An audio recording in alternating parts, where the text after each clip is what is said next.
partner sparringnya tuh nggak ada muncul, ya dia juga nggak mau. Benar nggak Om? Ya betul. Tapi kalau partnernya nih hadir, peng, jamin Om, turun lagi mobil lamanya. Jadi di YouTube ini semudah-mudahan musuh-musuh saya dulu nih mendengarkan. Silakan tantang saya lagi, kita balap.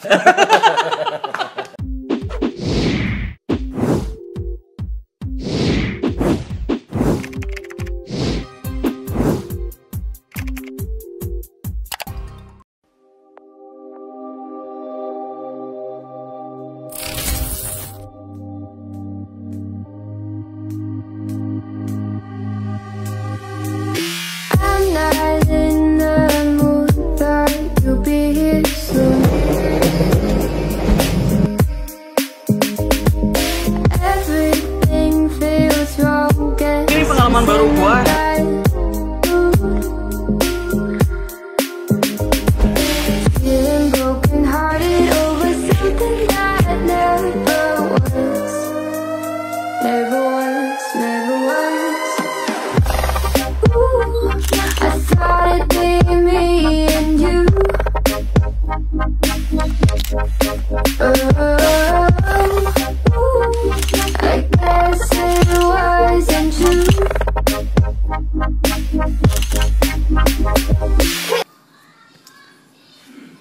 Halo guys, kembali dalam channel saya di sini. Aku sekarang berada di base campnya salah satu racer senior sebenarnya. Dan identitas kali ini kita di iniin ya. Jadi karena omnya lagi rada malu sih sebenarnya. Jarian ngebut. Oke guys. Sebenarnya aku mau kasih profil buat kalian, cuman profilnya di sini tuh ini udah sekarang agak vakum ya. Kalau dulu kita nostalgia lah intinya ceritanya. Tapi langsung aja kita nggak usah profilan. Jadi langsung ini adalah Om Budi. Ya, jadi kalian pasti bingung Budi siapa sih sebenarnya sih? Udah pernah tahu lah kalau udah ngeliat Jurik Jarian udah pernah kenal. Jurik Jarian orang pada kenal sudah tuh Budi ini itu Om ya. Gini. Kan di episode kali ini tuh aku pengen nostalgia ke tahun 2000 di bawah 2017, di 2014 ke atas. Yeah. Karena di saat-saat itu tuh kan Om lagi 2014 2015 Om saat itu lagi main-mainnya ya. Lagi jago-jagonya. Wah, jago-jagonya. Oke deh, sebelumnya kita tanya dulu nih sama Om Budi ya. Apa sih background Om sebenarnya? Profil Om misalnya. Di Hot Wheel nih? Bukan, sebelum Hot Wheel. Karena kan sebelum aku nih bertanya kayak kita nostalgia. Oh. Sebenarnya apa di bidang apa gitu? Kalau saya sih IT. Oh, IT. IT basic saya IT. Seneng IT, seneng komik, seneng mainan, makanya akhirnya tertarik ke Hot Wheel. Oh, tertarik. Tapi sekarang mau bikin konten YouTube tentang komik dia pastinya. Ya, karena basicnya dulu kita seneng komik. Oh. Punya studio komik di Bandung? Di Bandung. Oh, keren. Dari tahun berapa itu, Om? Mungkin 5 tahun ke belakang lah.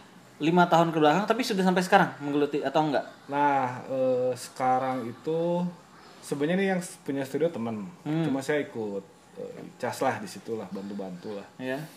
Gitu. Cuma sekarang karena kondisi seperti ini, kita dulu bikin komik itu untuk Marvel, untuk DC, untuk Doraemon juga gitu. Pernah sampai ke sana? Pernah. Serius? Serius. Udah ada di Net TV kalau nggak salah, nantilah di deskripsi YouTube-nya ya. Siap, nanti masuk di deskripsi. Nah, sekarang itu berhubung komik itu udah nggak bisa dicetak. Ya udah, kondisi seperti ini ya, semua harus serba digital. Nah, makanya saya sekarang lagi mulai lagi si komik itu akan saya YouTube-kan, saya digitalkan gitu. Menjadi namanya itu motion comic. Motion comic. Tadi di DC, Marvel dan ini semua ada itu ya tadi ya? Ya, namanya itu komisian lah. Komisian. Itu tahun berapa, Tom? Tahunnya lupa lah. Soalnya ada sih yang kalau untuk itu ada yang lebih pahamnya lah. Kalau saya kan cuma sekedar apa ya? Tapi kan udah provokator lah. Tapi kan udah masuk itu Om, udah apa namanya? Sekelas DC dan itu bukan udah. Kayak Doraemon itu kan Jepang punya Jepang. Jadi begini, sebenarnya untuk industri komik di luar negeri itu banyak yang menggunakan seniman-seniman komik Indonesia. Oh gitu. Sistemnya komisi tapi project. Oh kayak freelance gitu ya? Freelance. Nah, di Indonesia itu industrinya nggak ada komik itu, nggak aktif lah, nggak bagus lah, nggak ada uangnya lah. Iya. Makanya mereka lebih mengerjakan komik-komik luar dibanding harus mengerjakan komik-komik sendiri. Lokal tuh udah susah. Jadi dari rank harga juga ya namanya orang kerja lelah atau apa pasti pengen yang lebih Om ya. Ya. Karena dari luar tuh lebih menghargai intinya. Betul. Uangnya lebih bagus lah.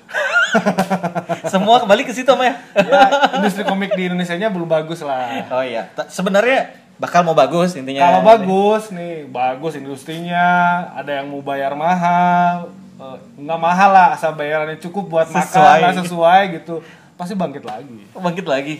Oh, dan ini salah satu kebangkitan Om untuk di dunia YouTube lagi ya komiknya ya. Mudah-mudahan lah, ini uji coba. Amin lah, haruslah Om. Kapan lagi kita kalau misalnya mau progres tuh harus dimulai langsung gitu Om. Betul. Kalau dielukan, diidekan tuh nggak akan bisa jalan. Betul. Eksekusi. Itu dia. Harus cepat. Oke guys, jadi aku mau tanya itu udah cerita tentang profilnya Om ya, tentang di belakang daripada di balik layar dari seorang Hot Wheel gitu. Om, peran Om apa sih sebenarnya dulu? Kembali kita kan nostalgia nih. Dulu di Hot Wheel itu, aku dengar pernah jadi ketua IRDI ya? Enggak, kalau ketua IRDI enggak. Saya itu dulu memang lebih senang jadi pembalapnya dibanding ngurus organisasinya.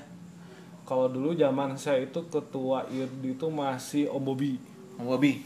Kemudian yang IRDI Jawa Barat itu Om Egi kalau nggak salah. Ya, Om Egi. Om Egi. Kalau saya lebih cenderung apa ya? Di belakang layar lah, saya senangnya di belakang layar. Oh gitu. Tapi ya punya popularitas juga. Ya, alhamdulillah. Seiring dengan prestasi. Gitu. Iya. Nah, kan aku tuh nggak mungkin kenal Om Budi ini. Aku jujur kenal lama, namanya tuh kenal. Oh, tapi yang bertatap muka langsung terkenal ternyata saya. di Firman itu aku tuh kenal namanya, nomornya aja ada aku gitu loh Om Budi Firman. Tapi ketemu orang itu jujur belum pernah Om ya? Ya, jarang lah. Udah vakum lah saya balap. Iya, udah vakum. Tapi kan kita bukan masalah cerita balapnya, nostalgia. Dulu tuh karena di dunia balap itu kan aku banyak sharing dan banyak kalian bisa lihat video-video yang sebelumnya kayak Om Peri lah, Om Bray segala, Om Yuda, banyak hal yang ceritanya seru, tapi aku rasa ada yang lebih seru lagi sebenarnya. Cuman sekarang vakum kan. Inilah Om Budi Firman. Tahun berapa Om mulai di dunia Hot Wheels, Tom? Saya tuh 2014 mulai itu. 2014 akhir lah kalau nggak salah. Itu pakai tim namanya dulu. Dulu itu masih newbie kan dulu. Kita tim kecil lah, tim newbie gitu.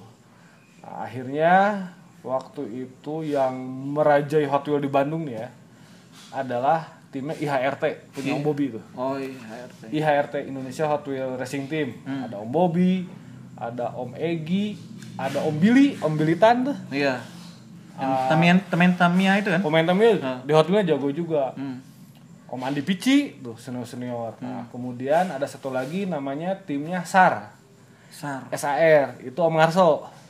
Om Ngarso, Om Daru, terus Om Yuda. Itu di SAR dulu. Di SAR ya. Jadi dulu tuh hanya ada 2 tim besar. Nah, saya pengen bikin tim baru. Namanya timnya Pak RT.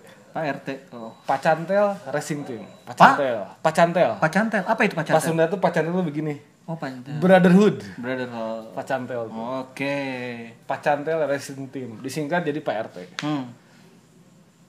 2014 bikin, 2015 kita udah juara umum. Udah bisa mengalahkan tim-tim besar. Alhamdulillah. Om, aku tahu, aku kan flashback dulu lah ke belakang tuh.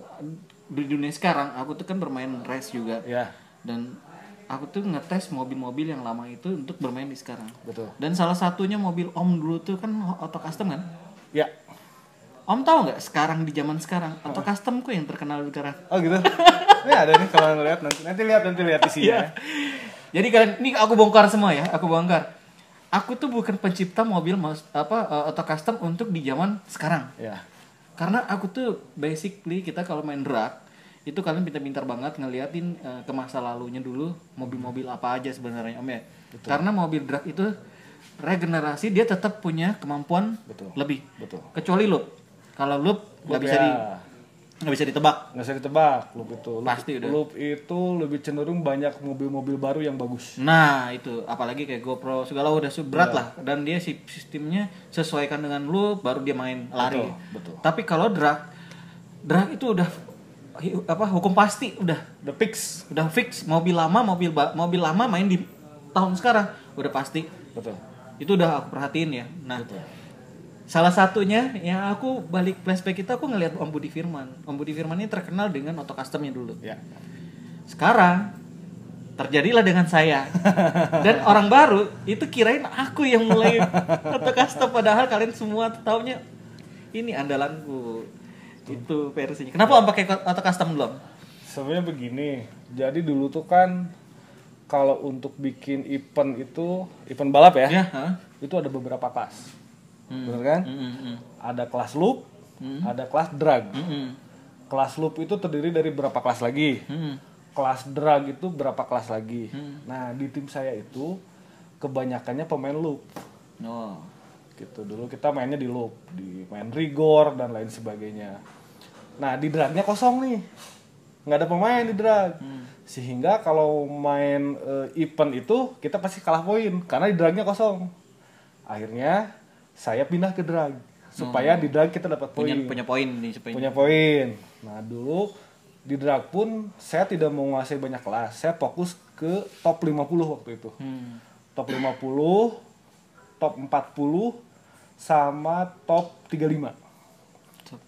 Ya, itu. Jadi top 50 itu artinya 50 gram mobilnya beratnya. Top 40 gram, top 35 gram. Nah, yang saya kuasai itulah istilahnya. Saya banyak menangnya di top 50 gram. Tapi ada dibedakan nggak RLC dengan? Ada top 50 itu ada yang non RLC, ada yang RLC. Jadi ada dua, ada. Tahun 2014 Om sudah dibagi setiap kelas seperti itu ya? Ya, udah Pak. Setiap dragnya. Ya. Dan kejurnas ramai ya? Kejurnas paling ramai itu di Bandung. Waktu di tahun 2015 itu tertinggi lah. Peserta tertinggi, penjualan tiket tertinggi, paling ramai lah. Tiket berapa sih dulu Om? Tiket itu dulu untuk event itu 20.000 3 mobil. Dua hari tuh event kejurnas di Bandung, YouTube-nya ada tuh. Kita dapat dari penjualan tiket 63 juta. Wow. Amazing ya. Tertinggi tapi sesudah itu turun. Setelah itu turun ya. Turun. Karena faktor ada yang bosen kalah mulu. Kemudian sibuk kerja. Iya benar. Kemudian banyak faktor lah. Banyak faktor lah intinya. Habis itu kalau misalkan dulu tuh aku pernah dengar ya, hampir rata-rata kalau race itu di mall-mall juga ya. Ya, dulu kita itu kalau race tuh di mall karena kan semacam kerjasama saling menguntungkan lah. Mall akhirnya dapat pengunjung, kita juga seru kalau di mall gitu, banyak yang liatin. Iya benar. Jadi kalau main di mall itu nanti ada yang tiba-tiba nanya, ini lagi ngapain nih? Lagi balap Hot Wheels. Pengen belajar dong, akhirnya dia gabung sama kita. Benar. Cuman kan kalau sekarang mallnya rata-rata lebih dominan mereka cari dana sih sebenarnya. Ya, tapi hanya di Bandung. Saya nggak tahu ya kalau di kota lain. Kalau di Jakarta itu bikin event, mallnya bayar ke kita. Iya benar, serius. Kalau di Bandung kita yang suruh bayar. Iya bingung ya aku ya. Padahal kan harusnya lumayan. Ya. Karena mereka berpikir mungkin di Bandung ini kota kuliner dan kota tempat wisata. Ya. Itu jadi mereka nggak perlu banyak orang udah pasti datang. Betul. Kalau di Jakarta mungkin persaingannya tinggi sehingga untuk mendatangkan pengunjung mereka berani bayar panitia untuk bikin kegiatan balap Hot Wheels. Dan sampai sekarang pun sebenarnya kalau di Jakarta itu nggak akan pernah mati karena mereka disponsorin rata-rata dari mallnya. Betul. Kalau di Bandung kita mau coba masukin kita yang bayar mahal sampai ya jujur ya jutaan juga loh hitungannya kalau mau masuk gimana buat hadiah kan. Betul. Kalau misal dari pihak mall aja udah mengasih tempat ibaratnya kita tuh udah senang loh tinggal mikir hadiahnya doang. Betul. Tapi Tapi kalau misalnya di mall itu udah mereka minta dengan budget yang lumayan, kita juga mikir juga hadiah. Makanya kadang lokasi-lokasi kita tuh sederhana aja sih. Sederhana aja. Nah, cuma begini. Ya. Kalau dulu itu kita bikin event itu bener-bener murni hobi. Hobi aja, pokoknya happy. Semua bisa ngumpul. Kita undang semua dari luar kota bisa ngumpul. Kita sama sekali nggak ada niatan untuk cari untung lah. Bener-bener happy aja lah. Ya alhamdulillah akhirnya pada tahun di Kerjurnas ID 2015 itu hampir semua kota datang dan penuh banget. Bahkan penjualan hasil keuntungan penjualan tiket pun kita bagikan di hari kedua. Bagikan maksudnya? Kita beliin oleh-oleh. Oh, bang. Gitu. Beli makanan banyak nih, bagiin ke semuanya. Gitu. Oh, makan-makan segala macam. Jadi benar-benar memang niatannya nggak cari untung. Oh, memang silaturahminya lebih tinggi. Kita di situ ya. Nah, itu yang perlu sebenarnya dari hal-hal yang ya untuk saat ini ya mungkin ya itu pelajaran bagi kita juga untuk di dunia race juga. Dan tapi sebenarnya sih dari cara Om seperti itu pernah terbukti di kayak Sukabumi. Ya. Sukabumi itu kita main race di Jabar, mereka beli makanan atau apa dibagi. Mereka sebenarnya kalau dibilang nggak untung loh. Tapi mereka berbagi. Ya, memang niatnya happy aja udah. Jadi dia memang funnya. Itu salutnya aku mereka Sukabumi ya, yang pernah aku datangin gitu loh.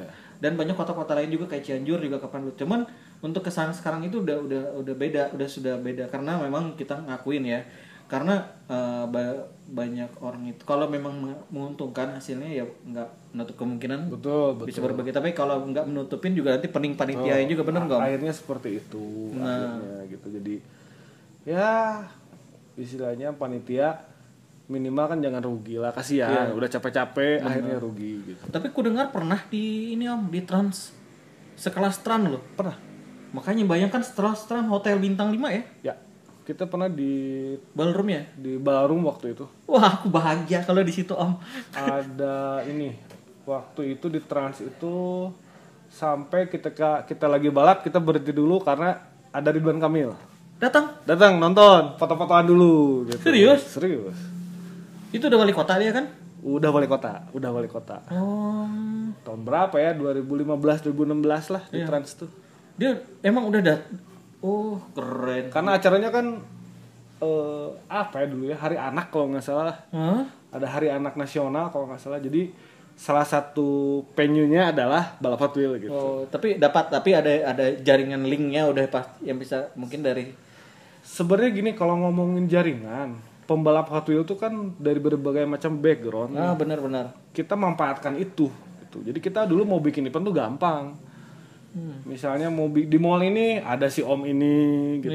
Mau di kota ini ada si Om ini, sponsor si Om ini, udah enak lah. Udah enak lah hitungannya lah. Tidak membebankan beberapa pihak lah intinya ya. Paling capek doang ya. Gotong royong lah. Iya, betul. Bareng-bareng lah. Itu terakhir yang Om serunya itu tahun berapa sih Om? 2000 berapa? Kalau saya menikmati balap itu di 2015 tuh puncak-puncaknya. 2016 udah sepi soalnya, udah banyak yang sibuk kerja gitu. Jadi ya kalau saya pribadi 2015.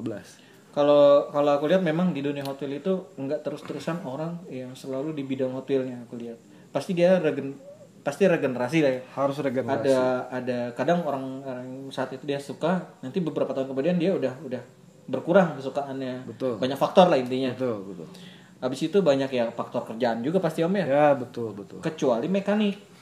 Masih kalau mekanik pasti bertahan masih karena memang di dunianya Hot Wheels itu ininya. Kayak Om Budi aja sekarang udah jarang nggak pernah main di Hot Wheels lagi udah. Kalau dulu gini Om, dulu itu boleh dibilang tidak ada di tim saya pribadi ya, tidak ada spesialis mekanik Om. Nggak ada Om. Rata semua. Semua pembalap itu harus bisa nyeting sendiri. Harus bisa kita ajarin. Di Bandung tuh. Iya, di Bandung. Pantasan Bandung nih orangnya semua bisa mandiri. Jadi gini Om. Dulu itu kita itu kalau bikin mobil itu kita tidak pesan ke orang, tidak ada mekaniknya. Kita bikin sendiri Om. Ngulik sendiri. Nah, karena kan kita ada timnya tuh, saling berbagi tuh. Iya. Contoh aja, kita itu dulu tidak malu ya kalau misalnya Om Billy tuh gaplernya jago banget. Governor. Itu di loop. Mudahan aku bisa ketemu Om Billy dan ngajak ngobrol bareng. Bilitan ajak ngobrol keren tuh. Om Billy itu governor-nya kenceng banget. Saya nggak malu untuk datang ke tempatnya Om Billy. Saya tanya, Om, kok governor bisa kenceng sih? Lihat dong, dikasih lihat sama Om Billy baik. Oh gitu. Orang-orang kan pada segen tuh sama Om Billy. Yeah. Kalau ketemu baik orangnya. Om lihat governornya dong, saya pegang. Kok bisa kenceng Om? Ya lihat-lihat aja kata Om Billy. Ya akhirnya belajar, dikasih tahu lah sama Om Billy gitu. Waktu belajar drag, Om Aji tuh jago tuh. Saya ketemu Om Aji, saya nanya. Itu Bandung juga? Bandung juga. Bertanya aja gitu, nggak apa-apa. Akhirnya kan kita jadi bisa belajar. Iya benar. Karena kalau balap kita musuhnya jelek, musuhnya biasa-biasa aja nggak seru. Kalau musuhnya jago-jago, bukan masalah juaranya gitu, tapi mengalahkan kompetisi gitu. Mengalahkan pembalap-pembalap hebat itu, lebih dari effortnya beda ya, lebih dari segalanya. Bener. Saya juga akuin dulu saya sebagai orang awam, saya punya target. Betul. Terus ngalahin ini. Kalau mobil saya bisa ngalahin ini, itu tuh ada kebanggaan tersendiri, Om. Betul. Kalau mikir hadiah mah hadiahnya berapa, Om? Dia malah itu malah. Serius? Kalau drag tuh sekarang ya jujur aja, drag sekarang anggaplah 600. Juara 1 300, 200, 100. Kalau dihitung mobil harganya hampir sejuta, ada 700-an kan. Enggak worth it lah. Enggak worth it lah. Tapi yang worth it-nya itu bisa ngalahin. Bisa ngalahin ya, Om. Oh, si Om ini jago nih.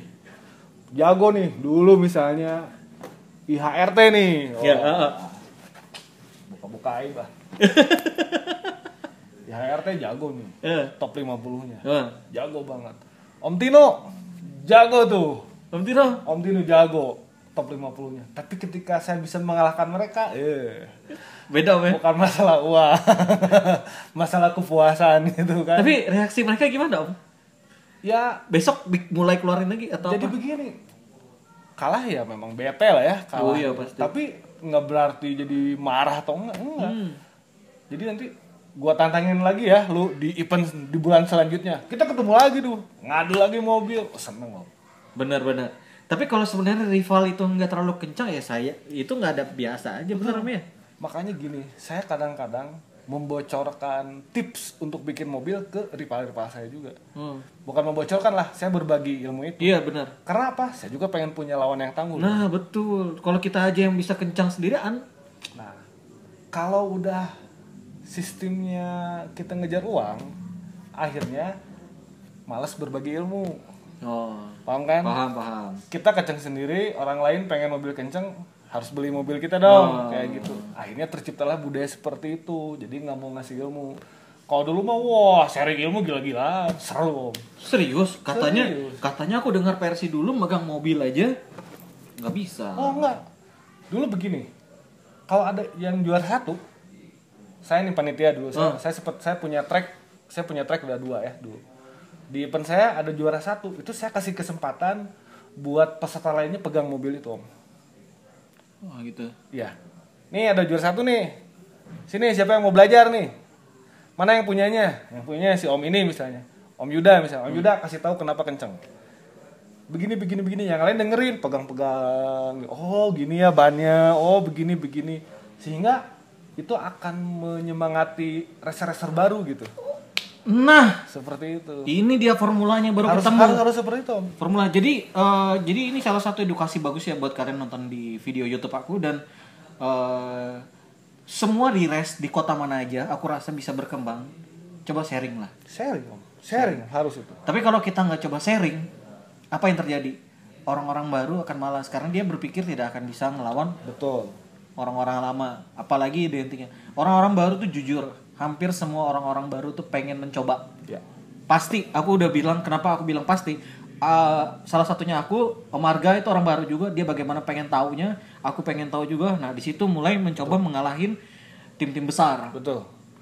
Kalau bisa ngelawan tim besar, udah bisa ngelawan tim besar, bukan hadiah sebenarnya. Itu kepuasan lah. Kepuasan. Oh bahagia banget lah. Wah bahagia bener Tom. Tapi kalau misalnya Om sharing tuh, emang banyak juga yang nanya-nanya gitu. Banyak Om. Banyak. Dulu tuh dari tim-tim lain main ke rumah saya, nanya-nanya. Kita terbuka aja udah. Ilmu free aja berarti dulu ya? Ya, memang free aja udah. Gak apa-apa. Toh kita niatannya kan bukan pengen ngejar uang kan. Kita bener-bener pengen balap yang seru gitu. Kalau rule gimana dulu Om? Nah, dulu tuh rule sebenarnya sangat-sangat sederhana dulu itu. Tidak terlalu banyak rule dulu itu. Tapi udah cukup segitu. Nah, jadi apa ya? Dulu itu nggak terlalu pusing lah sama rule gitu. Iya. Gitu. Kalau dibanding sekarang ya, kalau saya lihat lah. Jadi dulu tuh kalau misalnya mau kencang ya silahkan kreativitasnya mau seperti apa nih, selama tidak melanggar rule-rule yang sifatnya basic lah. Oh iya. Jadi ada aturan rule basic ya. Kalau dia kena ya udah kena intinya mah. Oh iya, dan kita istilahnya begini, kalau kita anggaplah dicik lah ya, melakukan settingan-settingan yang melanggar rule dan ketahuan itu, kita malu gitu Om. Malu, istilahnya nama baik kita sebagai pembalap Hot Wheels akan tercoreng. Jadi kita nggak mau main aneh-aneh. Itu yang aku sempat nggak pernah dengar. Jadi kalau dulu itu tingkat hampir semua racer senior aku tanya ya, tingkat malunya itu tinggi banget. Malu, nama baik Om. Jadi kalau ada sesuatu itu tercemar itu cepat Om ya? Tercemar. Istilahnya lah Om misalnya, tim Om bagus nih, tiba-tiba ketahuan pakai mobil yang melanggar lah. Oh itu malu banget Om. Satu tim kena semua Om, makanya kita sering ngejaga jangan settingan aneh-aneh. Tapi kalau sekarang beda zaman Om. Nah saya nggak tahu ya karena saya balap udah lama nih enggak nih gitu. Ya, saya nggak tahu nih. Aku nggak bilang. Aku bilang cuma sekarang, nggak ada kota ya, nggak ada apa-apa, nggak ada yang lain lah. Maksudnya dibandingkan dulu, kita kan nostalgia nih, cerita bebas ya. Kalau pokoknya beginilah, pembalap baru harus banyak bertanya. Pembalap lama jangan pelit ilmu. Itu balap Hot Wheels pasti ramai lagi. Iya. Serius. Salah satunya, ini salah satu konten YouTube yang aku mungkin kasih tahu ilmu mobil-mobil baru supaya jangan kasihan lah anak-anak baru mau mulai dia udah dibebani dengan mobil Hot Wheels itu, jangan dikira hobi murah loh Om. Lebih mahal itu. Lebih mahal dari dulu, lebih mahal dari sekarang malah drag gitu. Mindsetnya ya, itu mobil anak-anak, tanda kutip ya, orang ngelihat. Tapi kalau di dunia race Hot Wheels bukan mobil biasa itu. Ya. Dulu aja aku dengar satu mobil yang kayak hiu, kayak apa tuh, wow. Dulu itu water slaughter itu pasarannya hampir 2 juta. Untuk yang transparan itu 3,5 juta. Serius. Itu yang peminat banyak, mobilnya sedikit. Mahal-mahal dulu tuh.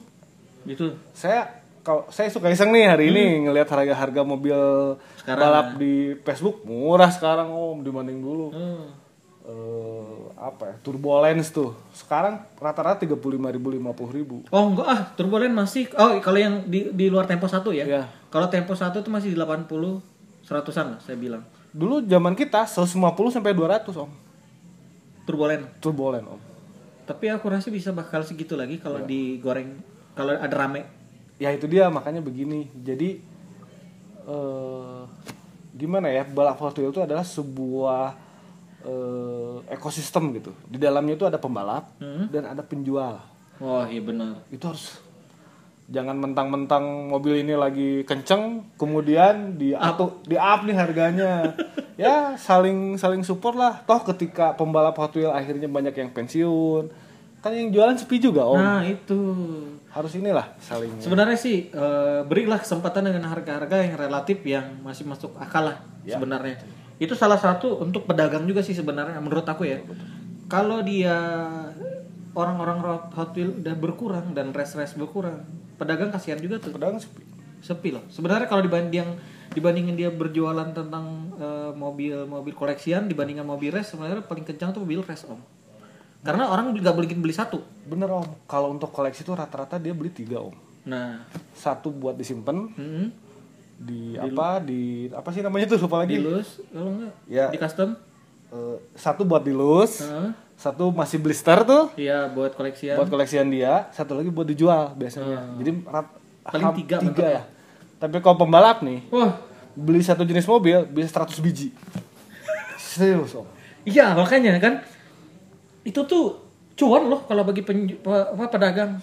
Sebenarnya sportnya tuh memang dari pedagang ini penting juga kalau mereka mantaunya ya. Kalau untuk sekarang kan biasa aja sih kulihat tuh nggak terlalu betul. Tinggi lagi lah. Cuman ada jenis mobil yang masih kayak LC, Range tetap masih. Ya ada. Itu karena mobil-mobil lama dan udah jarang lah gitu. Bukan jarang sih. Dia masih bisa berkompetisi sih di balapan lah itu. Wah, itu kalau dibilang ya di dunia dulu tuh harga ngeri banget ya. Mahal dulu. Sampai jutaan. Kalau Om beli satu jenis itu berapa banyak? Kalau saya itu dulu, kalau yang mobilnya agak mahal lah, paling minimal 10 biji lah. 10 biji minimal. Minimal. Saya nggak pernah beli satuan. Pasti minimal 10 karena kan buat balap kan, buat kita. Itu nyortir nggak? Dulu itu beli kan blister, nggak boleh disortir. Jadi kita beli berdasarkan kode sasisnya tuh. Baru kita sortir gitu. Tapi beli dulu nih. Maksudnya kayak making the beast diobein atau kan nanti kan baru disortir buat disetting mobilnya. Ya, kalau dulu saya nggak ikutan balap yang open blister kok. Oh, nggak ada? Nggak ada saya. Emang nggak ada kelasnya atau ada? Dulu nggak ada dulu. Nggak ada, baru sekarang ya? Baru kesini mulai ada open blister. Ya dulu kalau nggak salah dulu pernah ada lah open blister, cuma ya pesertanya dikit lah. Dikit, lebih banyak yang lebih main ke ininya standarnya. Iya, gitu. Yang biasa lah yang udah di setting segala macam. Pengen nggak nostalgia lagi kayak rasanya kalau buat Om? Kalau musuh-musuhnya bagus sih saya pengen lagi nih. Saya di YouTube ini saya tantang nih. Ini keren ya. Iya bener, ayo. Dulu nih ya, zaman-zaman dulu IHRT tuh. Wah, kenceng-kenceng. Om Agung Mayo. Iya. Andi Pici. Om Bobby, kenceng tuh. Kemudian tim SAR itu ada Om Arso. Ada Nos itu bagus banget Om. Ada Om Daru, ada Om Aji. Om Aji nih jago banget nih. Saya udah ngelain Om Aji Om. Iya. Kemudian Om Billy, jago. Kemudian kalau Jakarta tuh dulu ada Alien Om. Gak tahu, baru dengar nih namanya. Alien itu Om Takeo. Om Takeo. Emang kita masih ngobrol. Masih kontak ya. Keren tuh. Kemudian Om Tino kan masih aktif sekarang. Kalau Om Tino tahu. Kenceng-kenceng tuh mobilnya. Kemudian banyak lah yang mudah-mudahan lah. Kadang-kadang saya suka pengen bikin event. Iya Om. Gini. Ini melalui YouTube ini nggak mungkin nggak nonton. Om Panji sekalipun pasti nonton. Om Panji tuh. Iya kan. Kemarin dia kan sering ada kontak-kontakku juga gitu. Yang pasti, ini kitanya Om Panji tuh bilang, coba dong yang racer-racer lama di iniin Om Ger, katanya diajak ngobrol. Nah ini kan udah aku ajak ngobrol nih. Om Panji itu adalah pembalap yang sabar. Iya kelihatan. Sering datang, jarang menang. Tapi rajin, serius loh. Datang terus ya. Om Panji tuh, aduh. Tapi sabar gitu, walaupun saya nggak menang, tapi saya balap lagi. Om Panji. Enggak Om, ini kan kamu Om nantang nih misalnya. Kalau nostalgia nih, bikin sebuah event.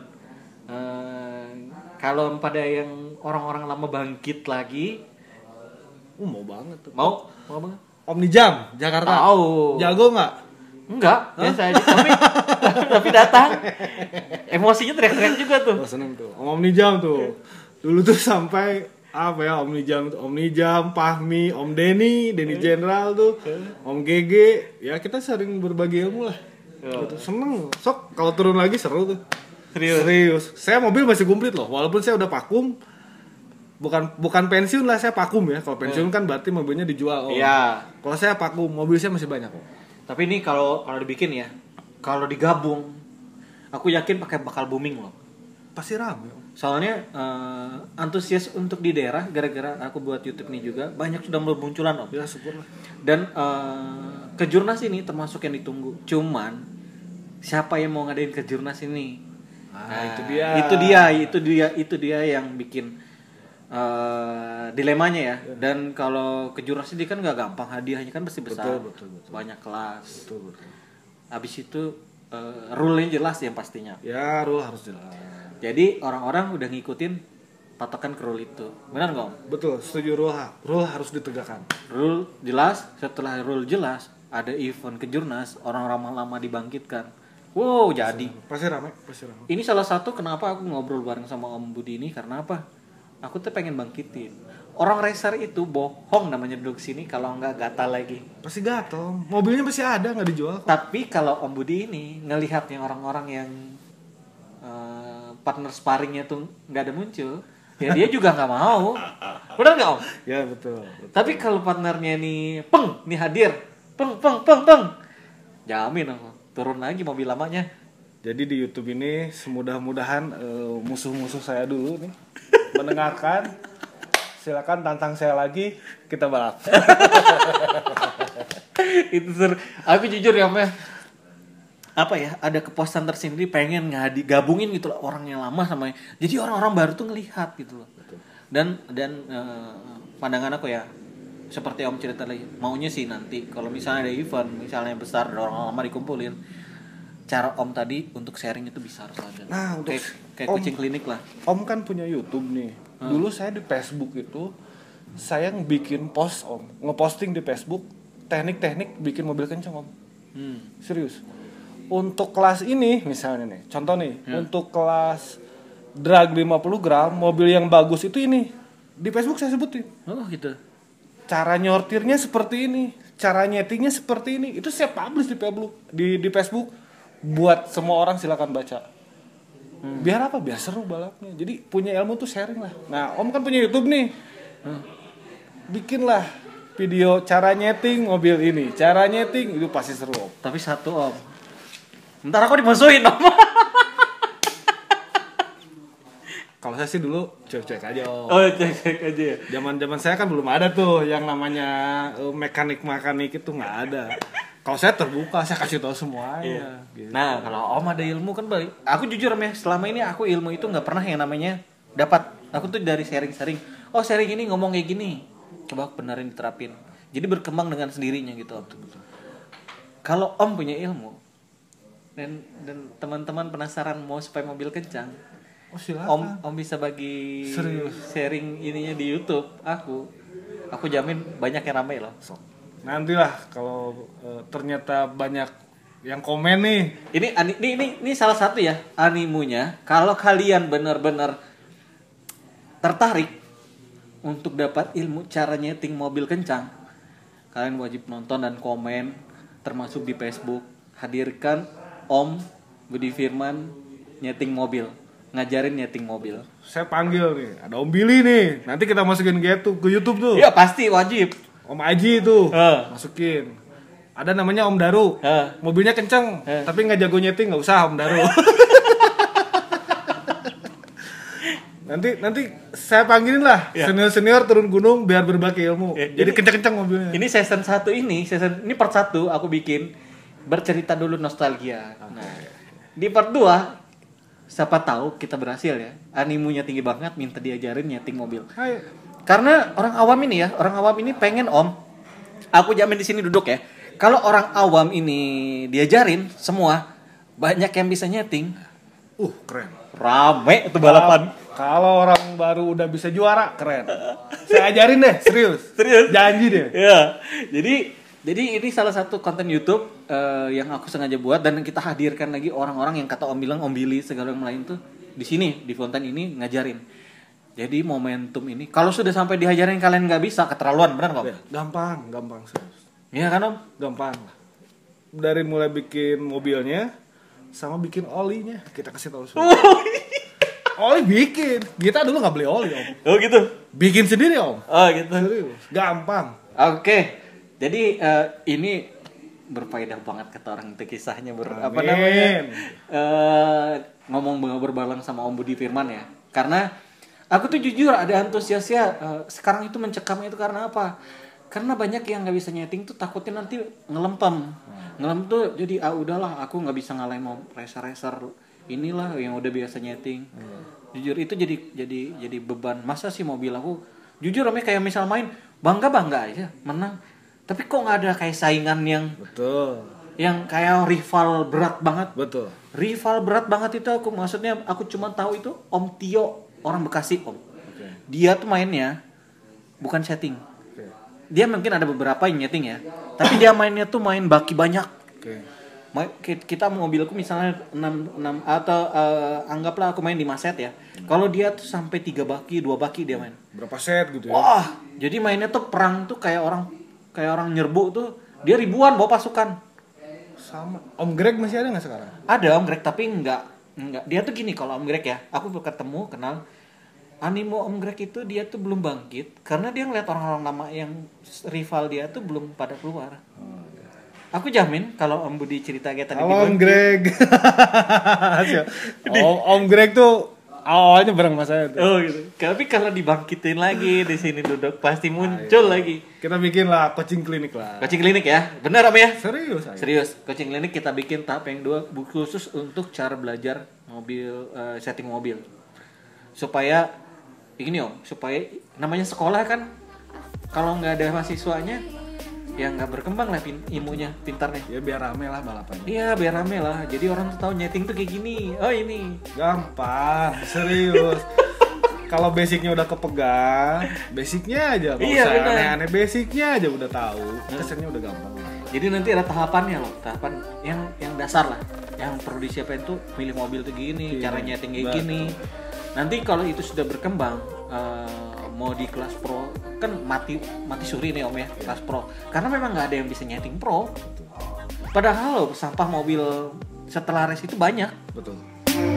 Cuman ya udah kebuang kayak ya